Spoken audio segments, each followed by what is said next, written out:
Bill, Devon and Oach are, granted, they're coming off a great game, but just how they look now out there with their peers, and maybe even comparison to freshmen, pair of freshman guards in the past. Just how much have they climbed, and how effective can they be going down the stretch? Well, I think they can both be pros eventually. They got a ways to go, but I think their talent level and their intangibles will allow them to play at the highest level at some point in time.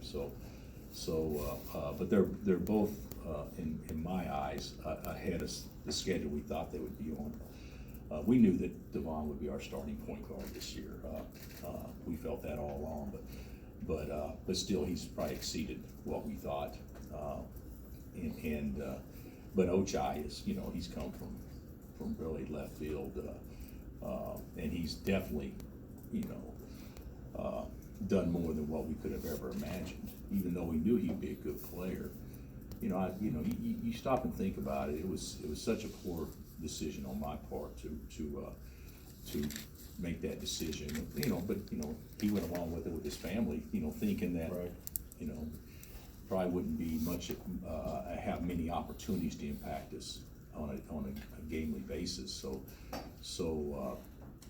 to go ahead and do that and not waste age 23 when you can have that instead of age 18, and he would have never probably got to 23 anyway. So I'm happy we brought him back out. But his performance and his confidence and maturity has really helped our team. Outside of scoring, what surprised you most about Ochai?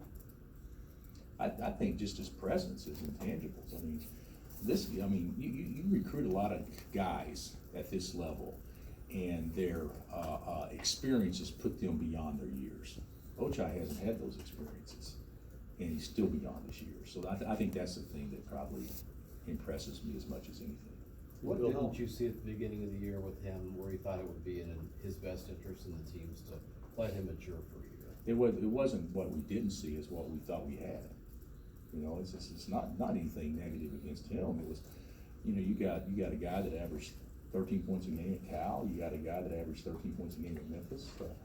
You got LeGerald, you got Marcus Garrett, you got Hugh, you got Devon, at least on what we probably thought we had going in. It wasn't that he wasn't good enough to play. It's just that it was a crowded house, and there were no other candidates to not redshirt because the other ones already had. So that was it. It didn't have anything to do with him. It was just the situation of it being a crowded house. And at that time we were positive. We had 5 bigs, so we were only going to play 3 guards. So if you have 5 bigs, you only want to play 3 guards, and I just listed 7. And you know that of the 7, 3 of them are going to play 30 minutes a game. That only leaves 30 more minutes to divide amongst the other 4. If my math is correct, and that's pretty good off the top of my head. So that would be the reasons. When, Bill, did you, when you were watching him practice, start maybe questioning yourself and thinking maybe we should have played this? Was it a while ago, or was it pretty recent? No, it was all along. It was like, he's playing every bit as good as anybody else in practice, but we'd already made that decision to tag him, and I actually think he wanted to that. I actually believe he wanted that. He was happy with that. His family was happy with that because they understood that his best ball was well down the road. You're happy with that.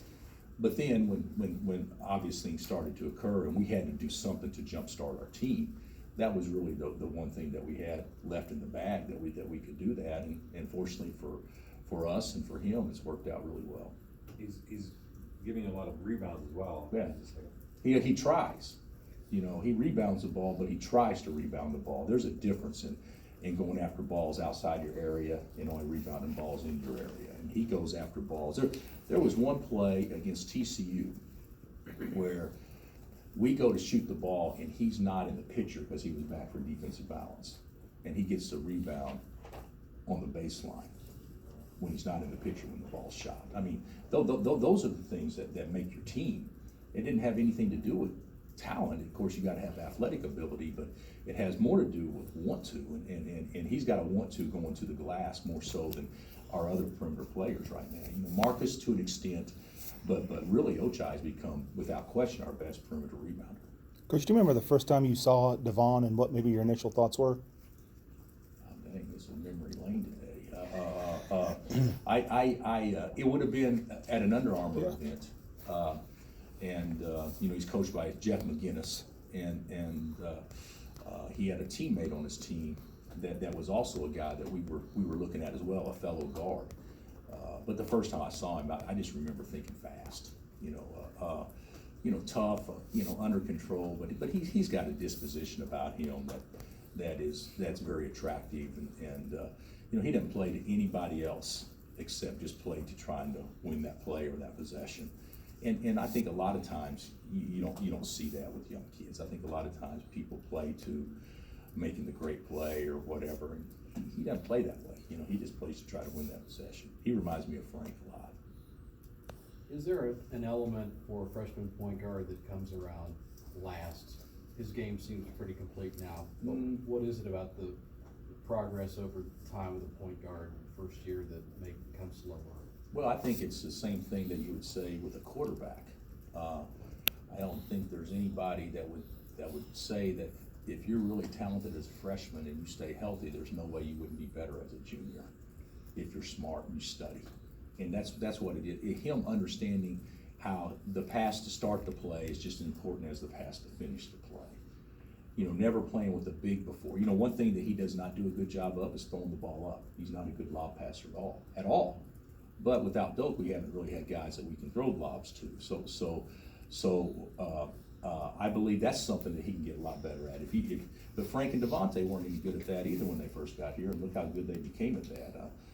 So there's so many things, reading a ball screen, that he's got to get better at. And he can read a ball screen for himself, but now he's starting to learn. He's always been able to do that, but now he's starting to learn how to attack a guy to create opportunities for others. I mean, there's a lot of things he's got to go into to becoming a complete point guard, but to think that, and it's not all going to be done this year, because I guarantee you, if he stays healthy, he'll be a heck of a lot better in 2 years than he is today. He's not going to be complete this year. He's got too much room for growth.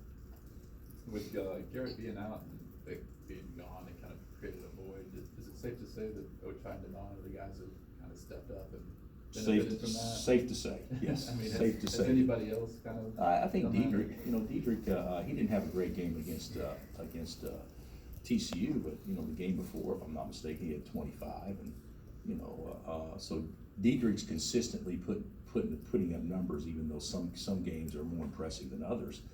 But the two that have stepped up the most is Devon and Ochai. Now you can't win without Mitch and David and intangibles. You can't win without that, okay? And the things that KJ did the other day, you can't win without that. But you still got to have your producers, and they went from being just those guys that help a team win to those guys that are counted on to help a team win.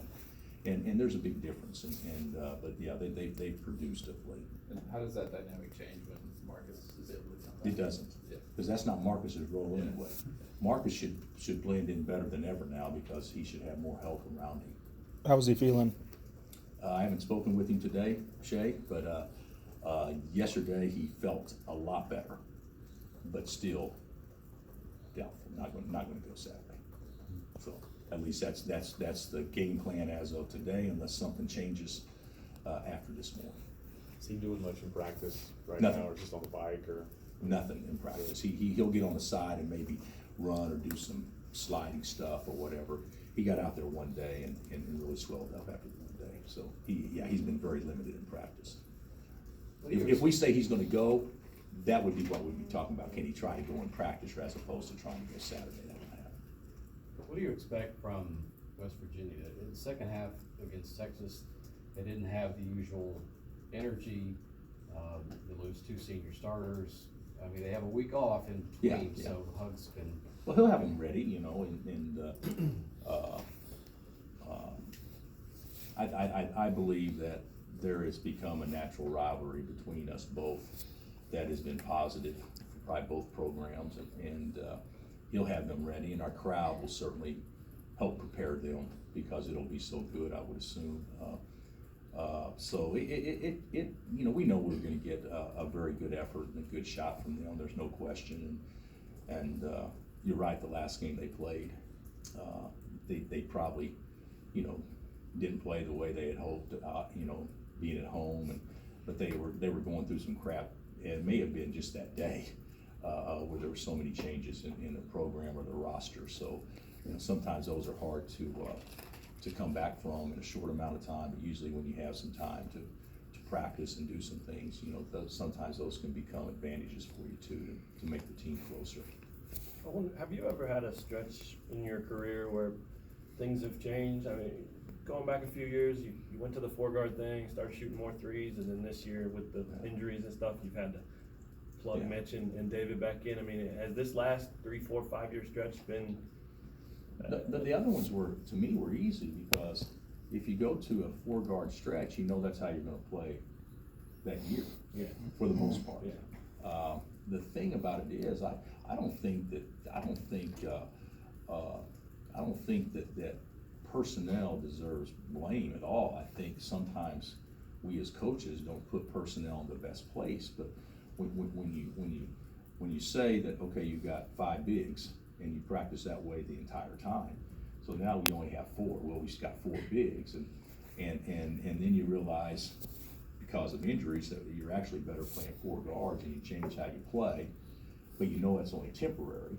So then you get the bigs back, and then you go back to who you are, and then you lose forever. So now you've got to go back to 4 guards, and then after you play 4 guards, you realize that we don't have enough guards to play. Now we got to go back to 2 bigs. So it's not personnel's fault. It was more circumstances. So you know, I can't say we won't change again, but the reality of it is, I think when players can settle in on, hey, this is my role, this is how we play, this is where I catch it, you know, that kind of stuff, you're obviously better. But you know, we've got 4 guards, 4. So it's hard to play 4 guards at once now. But when Marcus comes back, it'll be 5, and we'll see maybe certain situations we can play a little differently. But I think that's the key thing, is guys kind of figuring it out, how we're going to play, and understanding what their role is within how we're going to play. And defensively, we've even changed a ton, and it hasn't been bad for us the last couple of games. But you know, we'll see moving forward. But I kind of like where we're at. I think it's been fun. I think the last week or so has been a lot of fun, to be honest with you. Just kind of tinkering and seeing guys develop right, you know, before your eyes. Have you felt that way? I mean, did you feel that way when you went to 4 guards a Back couple before? of years Oh ago? yeah, I thought that was fun. Yeah, because I've been doing it the same way for a long time. Yeah, that was fun. Yeah. It's just not as much fun when you're doing it week to week. Yeah. You know, that's not as much fun. With Oach kind of getting in the lineup now, and then Mitch getting more minutes, is becoming more of a dunking team again. Yeah, we actually get a couple now. You know, so that's a positive thing.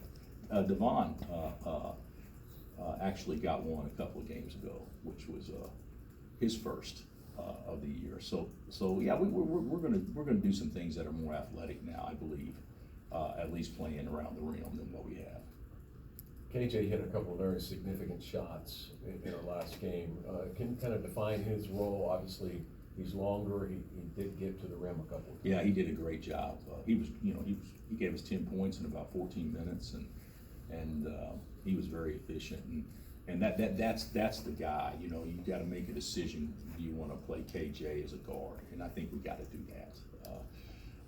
Play him as a guard. He's the one guy that kind of needs to be that utility infielder off the bench that can play, you know, first, second, third, or whatever, you know, because we don't know what his role exactly will be from game to game. But he was terrific the other night.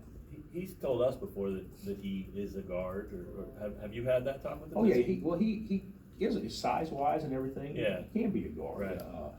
But I'm not sure that's, you know, if you play him as a big, and he's always the second smallest big, and now he's not going to score on the block, and so that forces Diedrich to probably play a way where he gets beat up more. At least our offense has been a little bit better the last 2 games because Diedrich's been away from the basket. So you know, looking at it, you know, playing the guard slot, the question is just now defensively on who you guard at, or perimeter shooters and that kind of stuff. You talked about Diedrich away from the basket. How do you think that's gone since the Texas game? You kind of switched things up. I think it's gone pretty well. I think he's had you know, I think he's had a pretty good run. I thought the other night was probably the best we had done as getting him, as far as throwing it to him and getting more easy shots than he's had in a long time. And we just didn't convert. I mean, he had 4 or 3 layups that he's gonna make 2 out of 3 every day, you know, to start the second half right under the basket, and we come away empty. And but that's still good offense. You know, he just missed or they got blocked. But you know, we got to continue to do that, to throw it to him. But I do think he's more comfortable facing.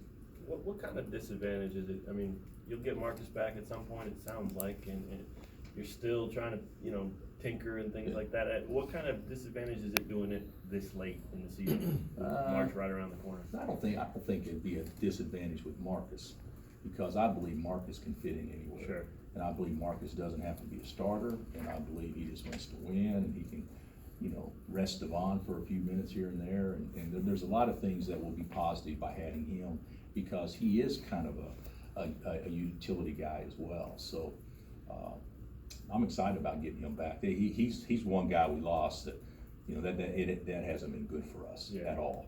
But you know, it's also given some other guys some opportunities, and you know, their opportunities make them better, and that'll make us that much stronger when we get him back. Is there a drop dead date that, hey, by February 28th, we got to know? With Marcus? No, not him, just team wise. This is what we are, where we're going, and what we do the rest of the way. I would say you're right on point on that, but I never thought about a date, and I wouldn't say that there couldn't be changes after that point, because you know, at that point in time, you know, your games are magnified, your season becomes more important. You know, you want to do whatever you can to win. And if you feel like it enhances your chance to win, you know, you would certainly, you know, make some changes. I don't think just because the guy's on the DH for 2 months and he leads the league in home run and RBIs, I'm not sure that you wouldn't try to plug him back in, if, you know. But so I'm not saying that we have guys that lead the country in home run and RBIs, but we have some guys that certainly have impacted our program in a good way. Is there any change on Vic? No reports on that at all. Since the Texas game, you guys have been averaging 27 3-point attempts per game. Has that been a conscious thing? You've been telling the guys to shoot more threes? No, but we will shoot more threes if Diedrich plays away from the basket, because that's another guy that can shoot a 3 away from the basket. So, you know, I don't know that we shot more. You're right. But I do believe that Diedrich has contributed to that, because he's probably shooting 4 or 5 a game himself now, where he was probably averaging 1 a game before that. So that could be it. But I think, you know, even Quentin, even though he hasn't really got on the roll yet, and offensively, you know, him shooting 8 threes the other night is a big number for him. That's probably the most he shot this year. But they were good looks. They were open.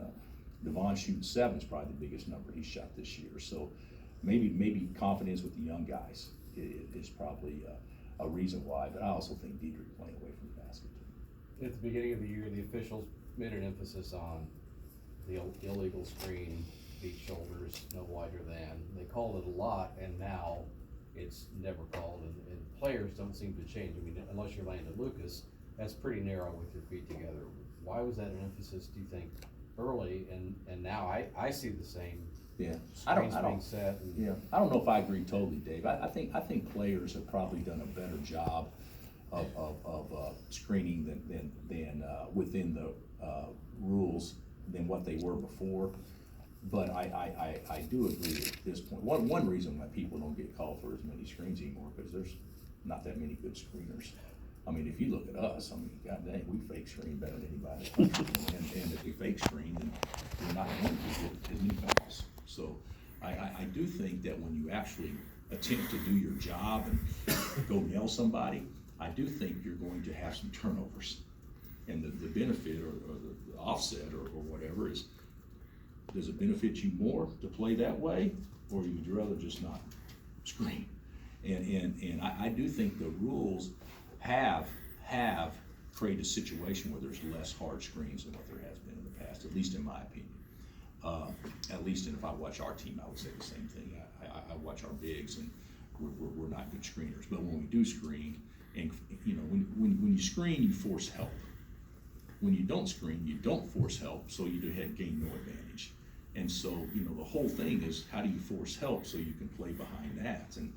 And you know, the aggressive teams that fight through screens and don't allow themselves to be screens, they have a much better chance defensively, especially if they're going against somebody that doesn't screen hard. And we haven't been a good screening team at all. So maybe it's happened nationally that you've noticed, but within our team, I really haven't noticed much of a difference. 9 or 10 days ago, you talked about Jim Mora. You've won a couple games since then. Does the race mean anymore? Have you got a better feel for where you're at, or what's ahead? Yeah, I got a better feel for where we're at. We're not in a very favorable position at all. You know, if you go back and look at it, if you're speaking strictly from the league race, you know, K-State's last 2 road wins put them in, you know, even though we just need to win games, but us winning at home and then us winning 1 on the road doesn't, you know, that's good for us, and that's the best we could do over that 2-game stretch. But if you look at the league race, Kansas State enhanced their position even more with their 2 wins because they're both away from home. So I still believe, you know, they're in as good a driver's seat as maybe that, you know, that we've been in the past with 6 games left. I mean, they put themselves in a very favorable position, and their schedule really tilts to their favor, you know, in many ways. People could say that the schedule tilts to our favor too, but you know, with us, and you guys have seen us enough, there's nothing that tilts to our favor. It seems like we have to, you know, every game will be a 1 or 2 possession game for the most part, and so K-State is in the driver's seat, and Baylor and us and Iowa State and Texas Tech still control their own fate, but K-State has put themselves in a great position.